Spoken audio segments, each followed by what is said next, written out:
ఇరాన్‌లో సంథింగ్ ఏదో జరుగుతోంది. యుద్ధం అయితే ఆగింది. ఇజ్రాయెల్ అటాక్స్ ఆపింది. అమెరికా ఆపింది. ఇరాను, ఇజ్రాయెల్ మీద ఆపింది.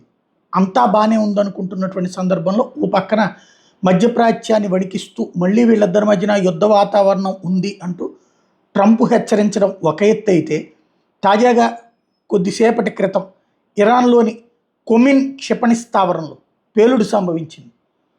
ఇరాన్‌లోనే ఉన్నటువంటి కొమిన్ క్షిపణి స్థావరంలో బందర్ అంజాలిలో భారీ పేలుళ్ల శబ్దాలు వినిపించినాయి.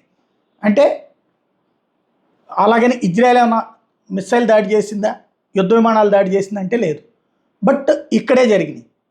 అంటే కోవర్ట్ ఆపరేషన్స్ ఏమన్నా జరుగుతున్నాయా, లేదా మొన్న వేసినటువంటి బాంబులలో క్లస్టర్ బాంబులు లాంటివి ఏమన్నా ఇప్పుడు పేలుతున్నాయా, లేదంటే గనక ఏదైతే గుర్తు తెలియని వ్యక్తులు పాకిస్తాన్లో ఎట్లయితే తీవ్రవాదులు, భారత వ్యతిరేక తీవ్రవాదులు లేపేస్తున్నారో అట్లాంటి కోవర్ట్ ఆపరేషన్ ఏదన్నా ఇరాన్లో ఇజ్రాయెల్ ప్లాన్ చేస్తుందా? అందుకే ట్రంప్ కూడా ఆ మాట అన్నాడా?